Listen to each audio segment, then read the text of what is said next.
did I already do any of the sentencing, or did I just let you guys kind of know that I was leaning towards probation and that we needed to have?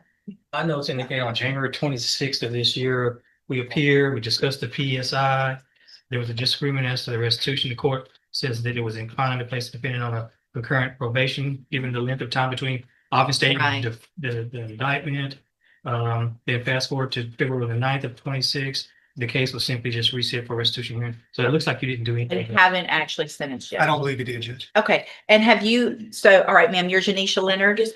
And Miss Leonard's here in three cases. One is cause number 25 DCCR 0297. That is the new theft of property case, a state jail felony. She entered plea of guilty to.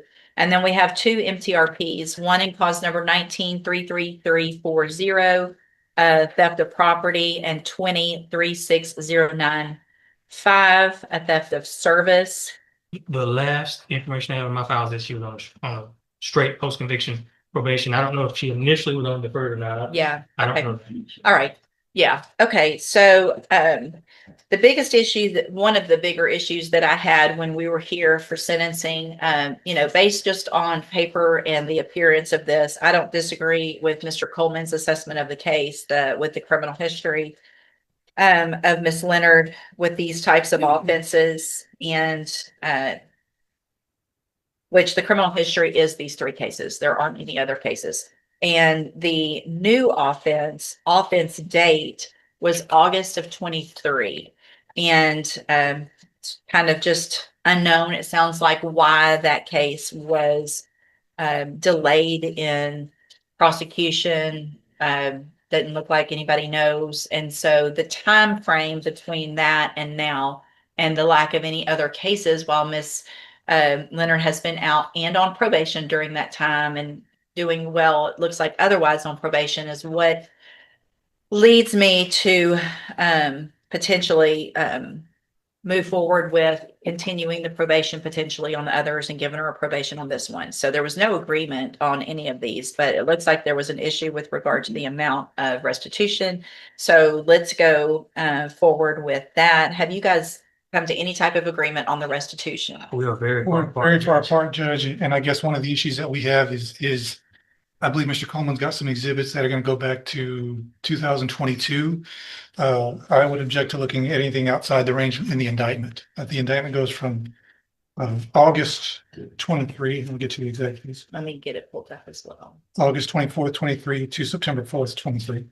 Okay, I would ask that we remain in that range. I would think legally that would be probably what I would need to do. Judge, it's a continuing course of conduct. The theft is, I'll be honest, Mr. Ross just brought that to my attention this morning. I haven't had a chance to research it, but he certainly has had all of the restitution information showing that it's going back to 2022 in that discussion. So it's not an unfair surprise for him to know that we're looking for restitution going back. Well, but I think the allegations, and obviously I understand the honor about as well as any of you guys, but those are some pretty specific. I mean, that's a very short time frame that is alleged in the indictment. Talking what, 4 days? Well, 5 days? yes. Well, yeah. From August 24th, 2023 to September 4th. I'm sorry, I'm looking at an old indictment. I'm sorry, hold on. I was looking at another About case. 10 days, maybe. Hold on. So in the new call number.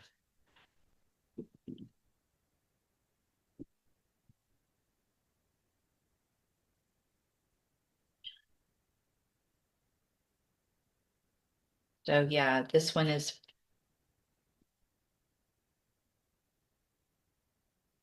August 24th of 2023 through September 4th of 2023. So less than a couple of weeks, a couple of weeks or so is the allegation.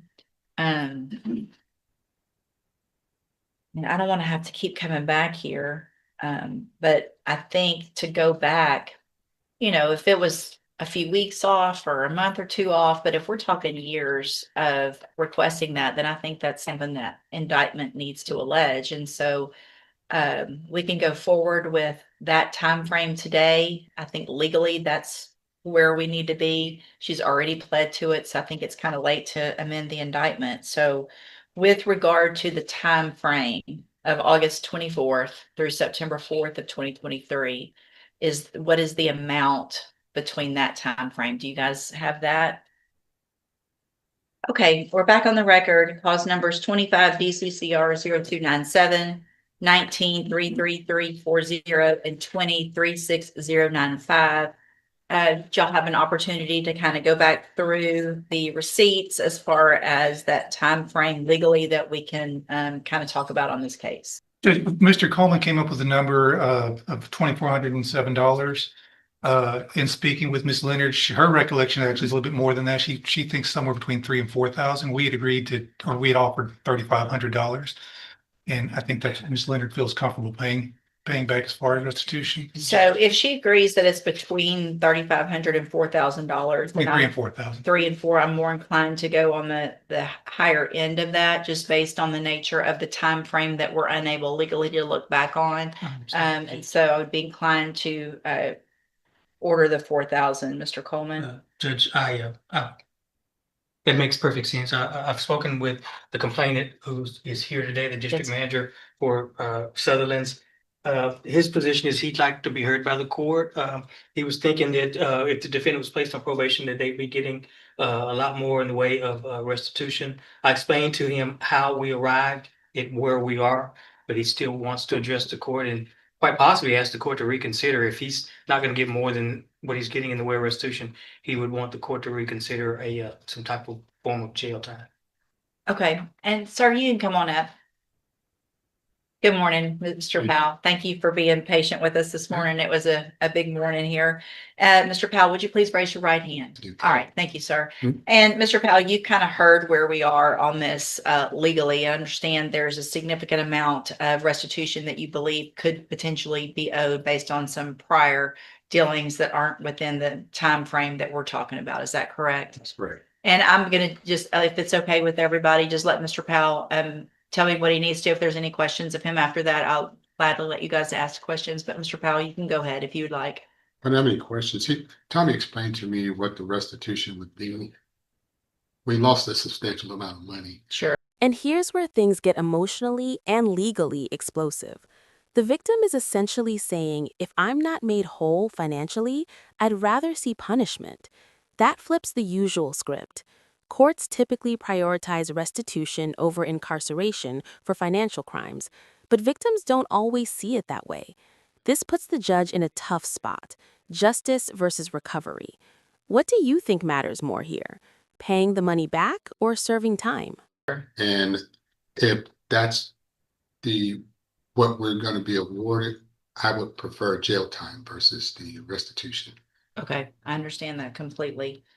Anything else that you'd like to say? Thank you. Go ahead, Mr. Coleman. Just really briefly, Mr. Powell, was any of these losses covered by insurance? No. What, if any, effect did it have on Sutherland and its practices going forward? Other than the loss of funds, quite a few effects. We had to change the way our IT department had to change the way some of our transactions are rang, and that they can be rang and returned and voided. Myself, I'm a district manager, so I manage several stores. So myself, it added quite a bit to my duties as far as verifying reports, verifying voids, verifying the way transactions are run, and looking at each store transactions daily and talking to the managers to verify why this transaction was rang in a certain way and why it was voided. So it adds quite a bit more to my morning. Before I can get started on my store, which is Beaumont, I have to verify the other stores, and I have to go through and do a lot of extra work. And Mr. Powell, we are cutting this down a lot more than what you and I kind of rehearsed or scripted. Just high level, 30,000-foot level for the judge. We have documents here that will show that this defendant essentially engaged in a scheme of enlisting other people or asking other people, but unbeknownst to them, to void transactions and later on remove money from the register. Am I dumbing it down too much? No, that's actually correct. Okay.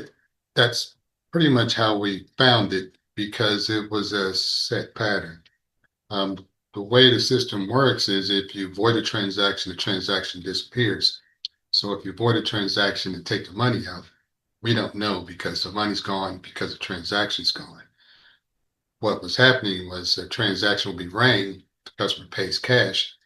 I reprint the receipt so I know how much to ask for a void for.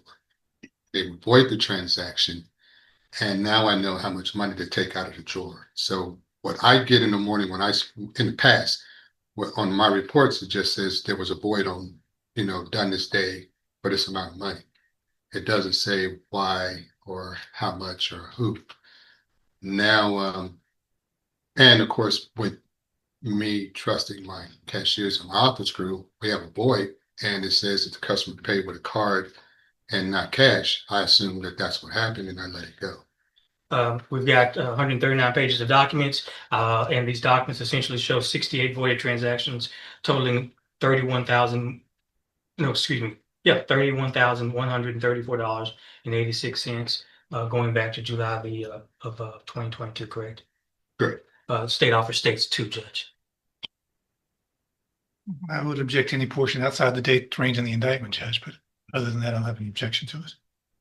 I mean, it's been testified to. I don't think I need those as I'm going to take it into consideration to the extent that I think appropriate. Obviously, the amount have limited, but the fact that there was potentially more that for some reason wasn't in that indictment, I will take notice of that. As the witness, Judge. Thank you. Anything, any questions? No questions for Mr. Powell, Judge. I know he's been here at every court date. I want to Yeah. first apologize to him for having to come here and thank him for being here as well.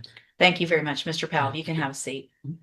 I mentioned earlier, and I think I mentioned it really erroneously, that Miss Leonard had been doing well other than the offenses on probation. It looks like there was issues with community service and lack of doing community service. It looks at only 1 hour of community service had been done.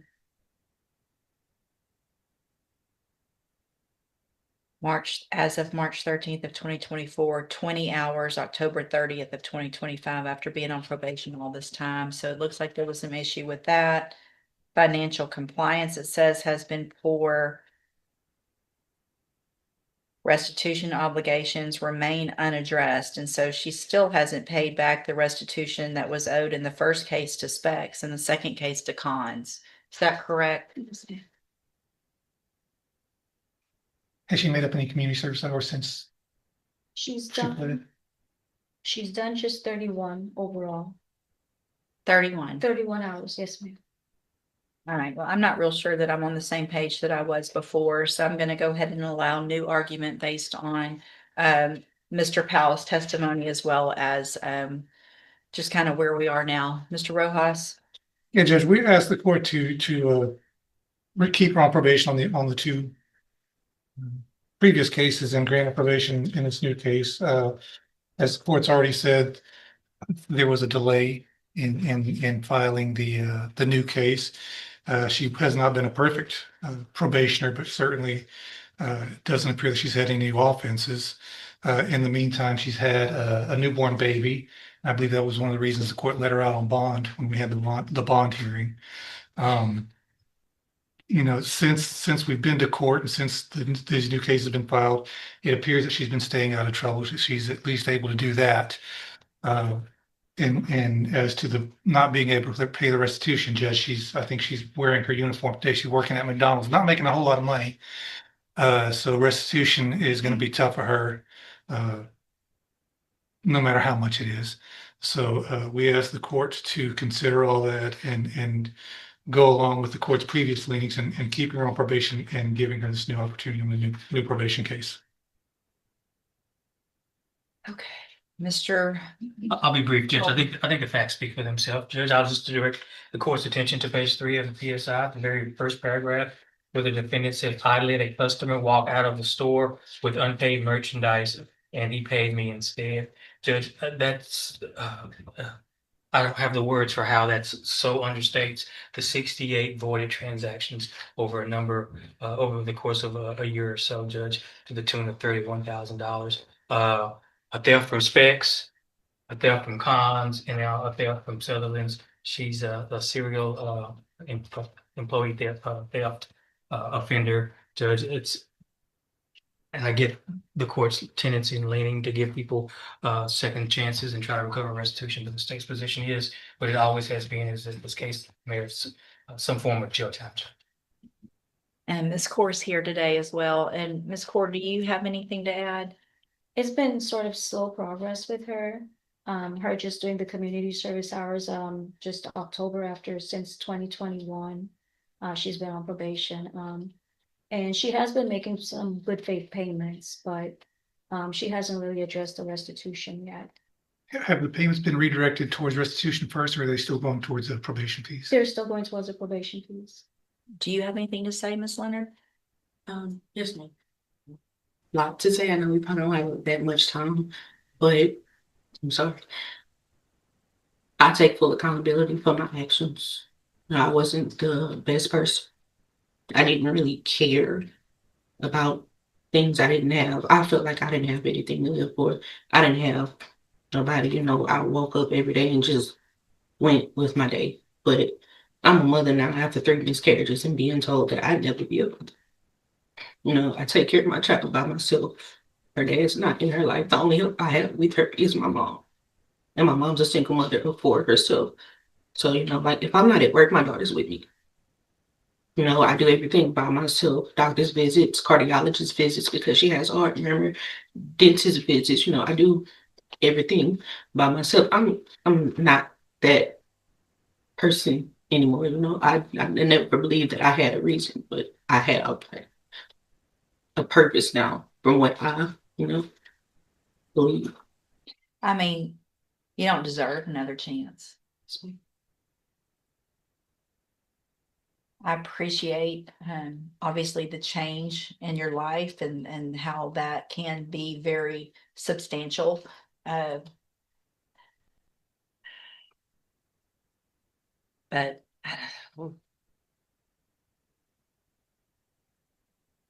I don't understand. I don't think Mr. Coleman was a part of obviously why there was a delay.